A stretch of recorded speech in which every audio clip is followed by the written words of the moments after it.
ના હજુ એક પેરેગ્રાફ બાકી છે. એમાં કૃપાલદેવે કહ્યું, કેવળ છેલ્લો પેરેગ્રાફ, કેવળના ઉપજવાના છેલ્લા સમય સુધી સત્પુરુષના વચનનું અવલંબન વિતરાગે કહ્યું છે.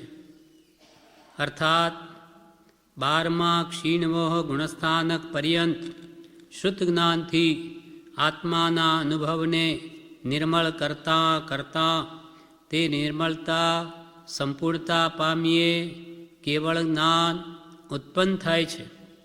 તે ઉત્પન્ન થવાના પ્રથમ સમય સુધી સત્પુરુષે ઉપદેશેલો માર્ગ આધારભૂત છે એમ કહ્યું છે. તે નિસ્સંદેહ સત્ય છે. કૃપાલદેવે કહ્યું, કેવળ જ્ઞાન ઉપજવાના છેલ્લા સમય સુધી એક બીજે સમયે સીધું કેવળ જ્ઞાન થાય એટલે ઠેઠ કેવળ જ્ઞાન સુધી સત્પુરુષના વચનનું અવલંબન વિતરાગે કહ્યું છે. જ્ઞાની પુરુષના વચનનો અવલંબન આધાર જોઈએ. અર્થાત એટલે કે 12મા ક્ષીણ મોહ ગુણસ્થાનક પર્યંત 12મું ક્ષીણ મોહ ગુણસ્થાન છે. તેના અંતમાં નાનાવણીય દર્શનાવણીને અંતરાય કર્મનો નાશ થાય છે. પછી કેવળના ઉપજે એટલે 12મા ક્ષીણ મોહ ગુણસ્થાનક પર્યંત શુદ્ધ જ્ઞાનથી આત્માના અનુભવને એટલે શુદ્ધ જ્ઞાન વડે આત્માના અનુભવને નિર્મળ કરતાં કરતાં તે નિર્મળતા સંપૂર્ણતા પામીએ એટલે આત્મા ઘાતિયા કર્મનો ક્ષય કરીને સંપૂર્ણ શુદ્ધતા પામીએ કેવળ જ્ઞાન ઉત્પન્ન થાય છે. સંપૂર્ણ નિર્વિકલ્પ દશા પ્રગટે છે. તે ઉત્પન્ન થવાના પ્રથમ સમય સુધી સત્પુરુષે ઉપદેશેલો માર્ગ આધારભૂત છે. એટલે જ્ઞાની પુરુષોએ કેવળ જ્ઞાન પ્રાપ્ત કરવાનો જે માર્ગ ઉપદેશ્યો તે ઠેઠ કેવળ જ્ઞાન ન થાય ત્યાં સુધી એ પ્રમાણે ચાલવું પડશે. ત્યાં સુધી સત્પુરુષે ઉપદેશેલો માર્ગ આધારભૂત છે. કિંચિત માત્ર પણ સ્વચ્છંદ કે ન્યૂનાધિકપણું ચાલે નહીં. ઠેઠ કેવળ જ્ઞાન ઉત્પન્ન થાય ત્યાં સુધી સત્પુરુષે ઉપદેશેલો માર્ગ આધારભૂત છે એમ કહ્યું છે. તીર્થંકરોએ વિતરાગોએ તે નિસ્સંદેહ સત્ય છે. એમાં કિંચિત માત્ર પણ અસત્ય નથી. એટલે ભગવંતે જેમ કહ્યું તેમ જ વર્તે જ કેવળ જ્ઞાન પ્રગટ છે. અને જ્ઞાની પુરુષના વચનનો આધાર કેવળ જ્ઞાન પ્રગટે ત્યાં સુધી શુદ્ધ જ્ઞાનના બળે અવશ્ય મેળવવો પડશે. આ પ્રમાણે આ પત્ર પૂરો થયો. આમાં એના વિવેચનમાં જણાવે છે, ઉદામત ભાગ 2 વિવેચનમાં બ્રહ્મચારીજીએ કહ્યું,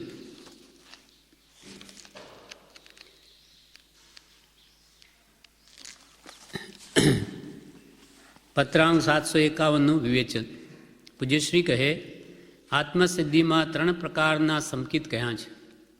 પહેલું, ત્રણેય અને અનુરૂપ ગાથાઓ અહીંયા પહેલાં મૂકી છે. સ્વચ્છંદ મત આગ્રહ તજી વર્તે સદગુરુલક્ષ સંકિત તેને ભાખિયું કારણ ગણી પ્રત્યક્ષ. આ વ્યવહાર સંકિત જે નિશ્ચયનું કારણ થાય.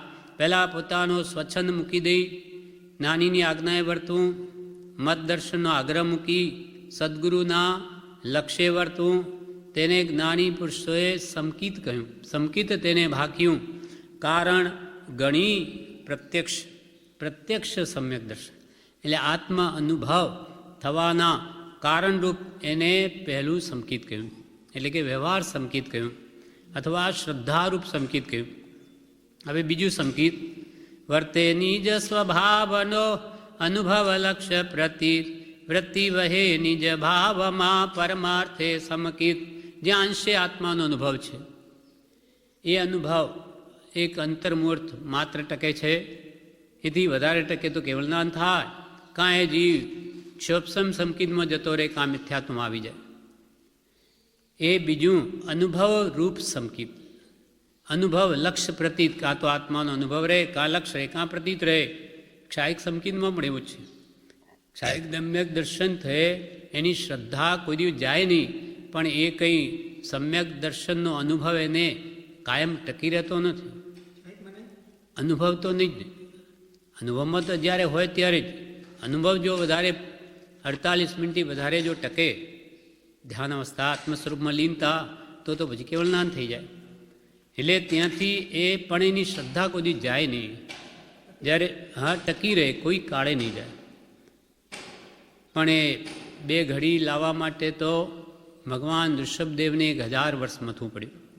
એટલા બધા કર્મો ચારિત્રમો હતો એ નડે છે એમને. 3 જ્ઞાનના ધરતા છે જન્મથી, તીર્થંકર થયા ત્યારથી. છતાં પણ એ જો ભોગાવલી કર્મ બાકી હોય, ચારિત્રમો નડતો હોય તો સમય લાગે પણ ખરા, પણ એનું સમકિત કદી જાય નહીં. એટલે ત્રીજું સમકિત, વર્ધમાન સમકિત થઈ ટાળે મિથ્યાભાસ, ઉદય થાય ચારિત્રનો વીતરાગ પદવાસ. એ વર્ધમાન સમ્યક દર્શન થયું, એ આગળ વધતા વધતા સંપૂર્ણ મિથ્યાભાસ ટળે ત્યાર તો સમ્યક દર્શન નિર્મૂળ થયું સંપૂર્ણ. પછી ચારિત્રનો ઉદય થાય. ચારિત્રમો ક્રમે ક્રમે નાશ પામતા અંતે સંપૂર્ણપણે વિતરાગ પદમાં વાસ થાય છે, એટલે કે કેવળ જ્ઞાનમાં નિવાસ થાય છે. આ શુદ્ધ સમકિત થયું. હા, એટલે શુદ્ધ સમકિત એટલે આત્મા સંબંધી એમને હવે કોઈ વિકલ્પ કોઈ દિવસ થાય નહીં. ચારિત્રમો તો છે, સમ્યક દર્શન થયા, પણ એ જતાં જતાં એટલે ભગવાન ઋષભદેવને જન્મથી સમકિત હતું, ક્ષાયક હતું, પણ એમને પણ 1000 વર્ષ દીક્ષા લીધા પછી પણ એમને થોભવું પડ્યું. હા હા, ચડિયાતું તો ક્ષાયક જ હોય, કેમ કે આમાં ના આવે ને તો પણ આ સમકિત કદી જ. આના માટે બ્રહ્મચારીજીએ ખાસ કહ્યું છે કે જે ત્રીજું સમકિત છે તે ક્ષાયક નિર્વિકલ્પ સમકિત, જે કૃપાલદેવે કહ્યું ને ત્રીજું નિર્વિકલ્પ પરમાર્થ અનુભવ, તે સમકિતનો ત્રીજો પ્રકાર એમ કહ્યું. ત્યાં તો એ નિર્વિકલ્પ સમકિત એટલે ખરી રીતે ક્ષાયક સમકિત જ છે એમ કહ્યું. આત્મા સંબંધી એમને કોઈ કાળે વિકલ્પ હોય નહીં કે આત્મા નામનો પદાર્થ છે કે નહીં, કોઈ કાળે નહીં થાય. એમ કેવળ જ્ઞાનીને પણ દર્શન મો ગયો, એટલે એની જે શ્રદ્ધા છે તેવી જ શ્રદ્ધા ક્ષાયક સમ્યક દ્રષ્ટિની શ્રદ્ધા અપેક્ષાએ. ચારિત્રમાં એને મલિન કરે, ચલમલ અઘાટ દોષ લાવે, કેમ કે ક્ષોભસમ સમકિતો 66 સાગરોપમ સુધી શકે છે.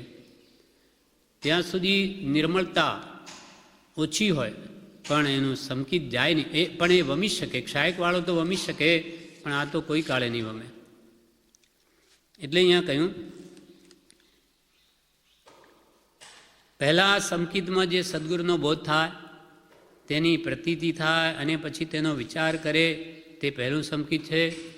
આજ્ઞાની અપૂર્વતા અને આપ્ત પુરુષની ભક્તિ, એ પણ પહેલું સમકિત છે. એમાં જ્ઞાનીની આજ્ઞાથી જ મારું કલ્યાણ છે, જ્ઞાની મને આજ્ઞા કરે તે જ મારે કરવું છે, એવી આજ્ઞાની અપૂર્વતા હોય છે, પહેલું સમકિત છે. પોતાની ઈચ્છાએ સ્વચ્છંદે વર્તવાનું મૂકી જ્ઞાનીની આજ્ઞાએ વર્તે, તે પ્રથમ સમકિત છે. હું કહીને જાણું, જ્ઞાનીઓ કહ્યું તે સત્ય યથાશક્તિ સમજાય તેટલું સમજે, નહીં સમજાય તો પણ શ્રદ્ધા રાખે કે જ્ઞાનીઓ કહ્યું તે સત્ય જ છે. પેલો 751માં પત્રમાં કૃપાલ લખ્યું ને, નિર્ગ્રંથ અને નિર્ગ્રંથનીઓ 771, તો કે એમને દ્રઢ શ્રદ્ધા છે કે ભગવાન મહાવીરે જેમ કહ્યું તેમ જ મોક્ષ માર્ગ છે, તેમ જ મોક્ષ માર્ગ હોય, બીજી રીતે હોઈ શકે જ નહીં. એવી શ્રદ્ધાથી પણ તેમને સમ્યક દર્શન કહ્યું છે. ત્યાં કંઈ નિશ્ચય આત્માનો અનુભવ નથી, પણ શ્રદ્ધા દ્રઢ છે. એટલે જેવી શ્રદ્ધા જેટલી બળવાન તેટલો એમનો પુરુષાર્થ પણ બળવાન છે. એમ પહેલું સમકિત એ બીજા સમ્યક દર્શનનું કારણ છે. પહેલાં સમ્યક દર્શનમાં અપૂર્વ રુચિ હોય છે આજ્ઞા ઉઠાવવાની, અને પોતાનો સ્વચ્છંદ રોકાય છે, માટે કાળે કરીને આત્માનો અનુભવ પામે છે. પ્રથમ સમકિત છે તે બીજા સમકિતનું કારણ છે. પરમાર્થની અંશે અનુભવથી પ્રતીતિ, તે સમકિતનો બીજો પ્રકાર છે. ભલે ને રાયના શિંગડા ઉપર ગાયનો દાણો ટકે એટલી વાર પણ જો સંકિત થઈ ગયું તો પણ એનો સંસાર સીમિત થઈ ગયો. પછી એને અર્ધ પૂતગલ પરાવર્તની વધારે સંસાર નથી, નક્કી થઈ ગયું. કેમ કે એકવાર પણ એને આત્માનો અનુભવ થઈ ગયો. આત્માને નિધિધ્યાસતા, તેને ભાવન કરતા તેમાં અંશે અનુભવ થાય છે, તે બીજો પ્રકાર છે. હવે ત્રીજો પ્રકાર, ત્રીજા સંકિતમાં વિકલ્પ રહિત થાય છે. જો કે શ્રુતનું અવલંબન તો 12મા ગુણસ્થાનક સુધી છે. શ્રેણી માંડે ત્યાં પણ વિતર્ક એટલે જ્ઞાનીના વચનનું શ્રુતનું અવલંબન હોય છે. પૃથકત્વ વિતર્ક વિચાર શુક્લ ધ્યાનમાં મોહનીયનો ક્ષય થાય છે અને એકત્વ વિતર્ક અવિચાર શુક્લ ધ્યાનમાં એટલે 12મા ગુણસ્થાને બધા ઘાતી કર્મનો ક્ષય કરી કેવળ જ્ઞાન પ્રગટાવે છે. ત્યાં સુધી જ્ઞાનીએ જે ઉપદેશ કર્યો છે તે એને આધારભૂત છે. પછી સમ્યક દર્શન એટલે આત્માનો અનુભવ થયે એ કેવળ જ્ઞાન પ્રગટાવવાનો જ પુરુષાર્થ કરે છે. જ્ઞાની પુરુષના વચનને અવલંબને તે આગળ વધે, ત્યાંથી 6, 7 ઝૂલતા પછી કોઈક વાર શ્રેણી માંડે ત્યારે 8મામાં આવે. ત્યાં પછી વિતર્ક પૃથકત્વ વિતર્ક વિચાર નામનો શુક્લ ધ્યાનનો પહેલો ભેદ છે તે ત્યાં હોય છે. પૃથકત્વ દેહને આત્માનું ભિન્નત્વની ભાવના ઊંડે હોય છે. અને પછી જ્યારે બીજા શુક્લ ધ્યાનના પ્રકારમાં આવે ત્યારે એકત્વ વિતર્ક અવિચાર હોય છે. એક મારા પરમાર્થ સંકિત એ જ શુદ્ધ સંકિત, એક જ છે. પરમાર્થ સંકિત એટલે શુદ્ધ સંકિત. ના, ક્ષાયિકમાં જુઓ, ઉપસમ બી જ્યારે અનુભવ કરે, ઉપસમ સંકિત હોય ત્યારે નિર્મળતા તો એની ક્ષાયિક દેવી જ હોય, પણ એ ટકતી નથી, એ તો તરત જતી રહે. એક અંતર્મૂર્તિ અંદર, હવે અંતર્મૂર્ત તો 9 સમયથી શરૂ થાય છે, તે 48 મિનિટને અંદર એ બહુ જ અલ્પવાર ટકે. જ્યારે એ શ્રદ્ધા પછી કાં તો ક્ષોપસમ સંકિત થઈ જાય, ઉપસમવાળાની અનુભવમાં નહીં રહે, ક્ષોપસમમાં આવી જાય, અને કાં પછી મિથ્યાત્વમાં જતો રહે. જ્યારે ક્ષાયકવાળો તો એની શ્રદ્ધા તો જાય જ નહીં, શ્રદ્ધા અપેક્ષા. અનુભવ તો એમની કોઈક વાર હોય, ન હોય ત્યારે લક્ષ્ય હોય. અનુભવ પછી લક્ષ્ય હોય કે અમે કેટલા વહેલા એ સ્વરૂપમાં જ રમીએ, ત્યાં જ એમને સુખ ભાસે છે. પણ હવે કૃપાલદેવ જેવાને વ્યવસાયનો ઉદય, કુટુંબ હોય, ત્યાં પણ કોઈ કામમાં ઉપયોગ આપવો પડે ત્યારે લક્ષ્ય પણ ન રહે, તો પણ પ્રતિથી ત્રીજું જે કહ્યું એ તો જાય જ નહીં. અનુભવ વર્તે નિજ સ્વભાવનો, કાં તો અનુભવ, કાં લક્ષ્ય, કાં પ્રતીત. કેમ કે વૃત્તિ વહી નિજ ભાવમાં, નિજ આત્મભાવમાં એની વૃત્તિ વહી ગઈ. માટે પરમાર્થે સંકિત, એ પરમાર્થ સંકિત છે, નિશ્ચય સંકિત છે, શુદ્ધ સંકિત કહો. પણ અનુભવ તો કંઈ સદા સર્વદા હોય નહીં, પણ લક્ષ્ય એમનો એ જ હોય કે એ અનુભવમાં જ રહીએ. એટલે અપૂર્વસરમાં એવી ભાવના કરાવી કે તે આત્મસ્થિરતા 3 સંક્ષિપ્ત યોગની મુખ્યપણે તો વર્તે દેહ પર્યંત. જો એમની ભાવના તો એવી હોય કે 3 યોગની સ્થિરતા એ અમારે ઠેઠ દેહ પર્યંત ટકી રહે, ત્યાં સુધી પણ આ સ્થિરતાનો ભંગ ન થાય, એવી એમની ભાવના હોય છે. આ વાતને પ્રભુ શ્રી લખે છે, બોધમાં કહે છે કે પ્રભુ અમે ધ્યાનમાં બેઠા હોઈએ ત્યારે નિર્વિકલ્પતા હોય, ત્યાં એટલું સુખ અનુભવાય કે અમે એથી બહાર આવવાના છીએ, પણ ત્યાં કર્મનો આવે ધક્કો ચારિત્રમોનો કે ધ્યાન છોડાવી દે, ભંગ થઈ જાય. પણ જ્યારે અમે અનુભવમાં હોઈએ છીએ ત્યારે બહાર અમારી પાસે ઢોલ વાગે ને અમને નહીં સંભળાય. એટલી બધી આત્મામાં તન્મયતા હોય છે, પણ એ અનુભવ ટકતો જ નથી. 48 મિનિટ સુધી ટકે તો કેવળ ના, પણ એ 48 મિનિટ આ ચારિત્રમાં જેનો ક્ષીણ થઈ ગયો એને આવે. ભગવાન ઋષભદેવને ઘણા બધા કર્મો હતા, એટલે ચારિત્રમો કાઢવા માટે 1000 વર્ષ લાગ્યા દીક્ષા લીધા પછી. અને ભગવાન મહાવીરે 12.5 વર્ષમાં કામ કર્યું. વાસ અને મલ્લીનાથ ભગવાનને તો કર્મ બહુ થોડા, એટલે સવારમાં દીક્ષા અને સાંજે કેવળના. વાસુ પૂજ્ય ભગવાનને કંઈ 12 કે 14 દિવસ લાગ્યા જેવા કર્મ, તેવો પુરુષાર્થ માંગે, ઘણા હોય તો એને સમય વધારે લે, પણ શ્રદ્ધા અપેક્ષાએ બધા સંપૂર્ણ શુદ્ધ દશાને પામેલા છે. કૃપાળુદેવને આપણે પરમાત્મા તુલ્ય એકદમ કેવી રીતે ગણીએ કે એમની જે શ્રદ્ધા છે, દર્શનમોહ છે, એમનો જેટલો ગયો તેટલો જ કેવડીનો ગયો. દર્શનમોહના મૂળિયા કેવડીને પણ સાથે પ્રકૃતિઓનો નાશ થાય અને કૃપાલદેવની સાથે પ્રકૃતિઓ ગઈ. એટલે દર્શન અપેક્ષાએ બંને સમાન છે. અને મહામોહ છે તે આ મિથ્યાત્વ જ છે, દર્શનમોહ, અને એમનું એમ તો સમૂળગું ગયું. એટલે દિગંબરો કે આ કાળમાં એટલી નિર્મળતા હોય નહીં, તો કૃપાલ કે નહીં હોય તો આ કાળમાં અમે જ નથી, અમે અનુભવીએ છીએ. અને તમે કહો કે આ કાળમાં એવી નિર્મળતા ન હોય તો આ કાળમાં અમે જ નથી, એમ કહેવા તુલ્ય છે. પણ કોઈ કરોડો અબજોમાં કોઈ એક બે માણસ હોય, એની શાસ્ત્રમાં કોઈ ગણતરી ના હોય, કોઈક હોય. અબજોમાં કોઈ હોય એની શું કહે, કોઈક બહુ હોય એને કંઈ કહેવાય, એટલે એને આ વાતને કાઢી નાખી છે. બાકી કહે છે કે આ વાત કોઈ જ્ઞાની પુરુષના સમાગમે ગમે કરવા યોગ્ય છે કે આ કાળમાં ક્ષાયક સંકિત હોય કે ના હોય. અમને છે એટલે પોતે કહે છે એમ. એટલે 12મા ગુણસ્થાને બધા ઘાતી કર્મનો ક્ષય કરી કેવલ જ્ઞાન પ્રગટાવે છે ત્યાં સુધી જ્ઞાનીએ જે ઉપદેશ કર્યો છે તે એને આધારભૂત છે. પહેલી પુરુષ પ્રતીતિ એટલે જ્ઞાની સાચા છે, એના વચનો સાચા છે, એની આજ્ઞા જ મારે ઉપાસવી છે, એવી રુચિ પહેલાં સંકિતમાં થાય છે.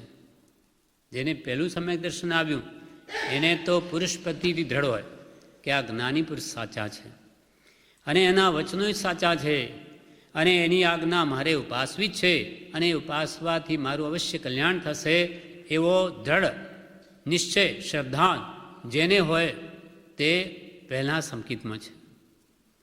બીજામાં જ્ઞાનીના વચનોનો વિચાર મનન થાય તેથી અજ્ઞાન દૂર થાય છે, એટલે કે આત્મજ્ઞાન થાય છે બીજા સંકિતમાં, અને આત્મા આ જ છે એવું સમજાય છે. બીજામાં સાક્ષાત અનુભવ થયો એટલે કે આ જ આત્મા, એ બીજું સંકિત. ત્રીજામાં નિર્વિકલ્પતા છે. પરમાર્થે સંકિત કહ્યું તેમાં અંશે પરમાર્થનો અનુભવ છે. આ ખુલાસો કર્યો. પરમાર્થ સંકિત એટલે શું કે જે સંકિતમાં અંશે પરમાર્થનો એટલે કે આત્માર્થનો અથવા શુદ્ધાત્માનો અનુભવ છે પણ અંશે છે. ત્રીજી દશા મને ક્યારે આવશે, સંપૂર્ણ નિર્વિકલ્પ દશા મને ક્યારે આવશે, એવી ભાવના કરવાયું છે. આપણને અપૂર્વ સ્તરમાં એવી જ ભાવના કરાવી કે ત્રીજી દશા મને ક્યારે આવશે કે એક પરમાણુ માત્રની મળે ન સ્પર્શતા, પૂર્ણ કલંક રહિત અડોલ સ્વરૂપ જો શુદ્ધ નિરંજન ચૈતન્ય મૂર્તિ અનન્ય માયા અગુરુ લઘુ મૂર્ત સહજપદ રૂપ જો અપૂર્વ અવસર એવો મારો ક્યારે આવશે કે જ્યારે હું શુદ્ધ પરમાત્મ સ્વરૂપ બની જઈ સર્વ કર્મથી રહિત 14મા ગુણસ્થાન કરેલા આત્માને એક પરમાણુ માત્રની સ્પર્શતાનથી, એક પૂદગલ પરમાણુ એને સ્પર્શાયેલો નથી. ક્યાં? 14મા ગુણસ્થાને. પછી રૂ 5 અક્ષર જે છે આ રૂ એટલી જ વખત માત્ર રહે તેટલામાં કે છે સંપૂર્ણ કર્મોથી રહે છે. પછી તો એક સમયમાં ઉપર ઉઠે. એટલે એવી મારો અપૂર્વસર એવો મારો ક્યારે આવશે એવી ભાવના કે ત્રીજામાં નિર્વિકલ્પતા છે. ત્રીજી દશા એટલે ત્રીજા સમ્યક દર્શનની દશા એ મને ક્યારે આવશે, તો જ થાય. 10મા ગુણસ્થાનના અંતે સંપૂર્ણ મોહ નાશ પામે. 10મું ક્ષીણ મોહ નહીં, 10મું સૂક્ષ્મ સાંપ્રાય નામનું ગુણસ્થાન છે. સૂક્ષ્મ સાંપ્રાય એટલે સૂક્ષ્મ લોભ. એ લોભ કશાય સંજ્વલન લોભ છે, એ પણ 10મા ગુણસ્થાનના અંતે નાશ પામે છે. પછી જો ક્ષપક શ્રેણી છે તો 11મા ગુણસ્થાનને સ્પર્શે જ નહીં, સીધો 12મામાં જાય. 12મા ગયો એટલે મોહ ગયો. 10માના ગુણસ્થાનના અંતે મોહ ગયો કે હવે બીજા ઘાતિયા કર્મો ટકી જ નથી. કોના આધારે ટકે? મોહ ગયો એટલે જ્ઞાનાવણીય દર્શનાવણી અંતરાય પણ નાશ પામી જાય છે એક અંતર્મૂર્તમાં. આ વધારે 48 મિનિટ આ બધી સમયોની બધી ક્રિયા સમયમાં તરત જ એ નાશ પામી અને સીધો 13માં આવી જાય છે, કેવળ નાની બની જાય છે. એવી નિર્વિકલ્પ દશા મારી ક્યારે આવશે? કેમ કે એ કૃત્ય દશા છે. પછી એને કંઈ કરવા પણ જ નથી. આપણને કેવળના થયા પછી આ કંઈ સાંભળવાની જરૂર નહીં, કે વાંચવાની જરૂર નહીં, બોલવાની જરૂર નહીં, કે ભક્તિ સ્વાધ્યાય કાંઈ કરવાની જરૂર નથી. આ પણ આપણને કરવા પડે. એ અશુભની અપેક્ષા સારા છે. કેમ કે સંસારમાં જે ઈચ્છાઓ ઉઠે એ તો કેટલું દુઃખ આપે. સંકલ્પ વિકલ્પ રાગ દ્વેષ કરાવે, કષાયો કરાવે, અને એમાં આપણે બધું મેળવીને ક્ષણિક સુખ માનીએ. એના કરતાં આ શુભ ક્રિયાઓ સુખરૂપ છે, અપેક્ષા એવા છે. એમાં ઓછું દુઃખ છે. એમાં ભક્તિ સ્વાધ્યાય સ્મરણ કરવા પડે, કે શરીર છે ત્યાં સુધી સાચવવું પડે, પણ અંતરની બળતરા આમાં સમય છે ઈચ્છાઓની. એટલે પહેલાં અશુભ રાગ કરતાં શુભ રાગ સારો અપેક્ષાએ, બાકી તો આ ખોટો. રાગ માત્ર ખોટો છે, પણ શુદ્ધ ભાવમાં જવા માટે શુભમાં આવવું પડે. એટલે અશુભમાંથી પહેલાં શુભમાં જ રહેવું પડે, નહીં તો એ શુદ્ધ ભાવ એને પ્રાપ્ત જ નહીં થાય. એટલે શુભ શીતલતામાં કૃપાલદેવ કહ્યું કે શુભ ભાવ વડે મન શુદ્ધ કરો. શુભ ભાવમાં આવો પહેલાં, તો ભાવ શુદ્ધિ થઈને શુદ્ધમાં જશો, અને અશુદ્ધમાંથી કોઈ દિવસે શુદ્ધમાં નહીં જવાય. પણ શુભ ભાવ ઉપાધિ નથી કે ભાઈ હવે અમે તો ભક્તિ સત્સંગ કરીએ એટલે બસ થઈ ગયું. હજુ ઘણું આગળ જવાનું છે. અને કૃત્ય દશા કેવળ જ્ઞાન થઈ ગયા પછી નિર્ભય છે. પછી એને કાંઈ કરવાનું કોઈ કાળે નહીં. મોક્ષને સર્વધર્મમાં સર્વશ્રેષ્ઠ કેમ કહ્યો? કે મળી ગયા પછી કોઈ જીવને કોઈ કાળે કંઈ કરવાનું નથી. જન્મના દુઃખની, જરાના નહીં, મૃત્યુના નહીં, આધિ વ્યાધિ ઉપાધિ, ઇષ્ટ સંયોગ, અનિષ્ટ સંયોગ, ઇષ્ટ વિયોગ, રોગ, શોક, ચિંતા કાંઈ જ નથી.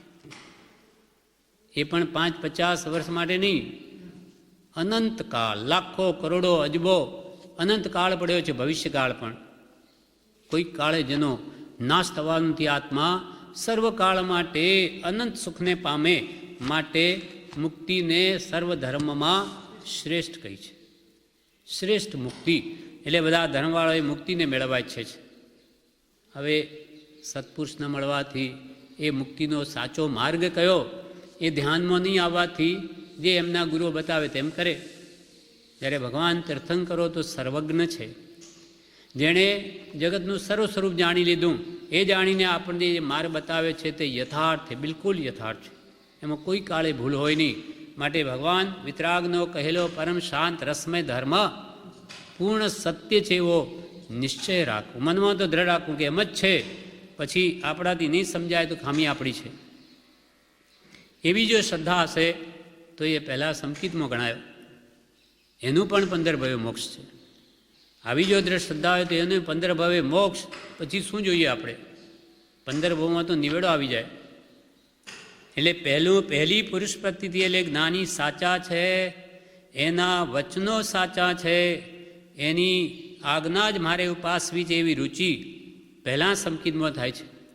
બીજામાં જ્ઞાનીના વચનોનો વિચાર મનન થાય જ્ઞાની પુરુષના વચનનું.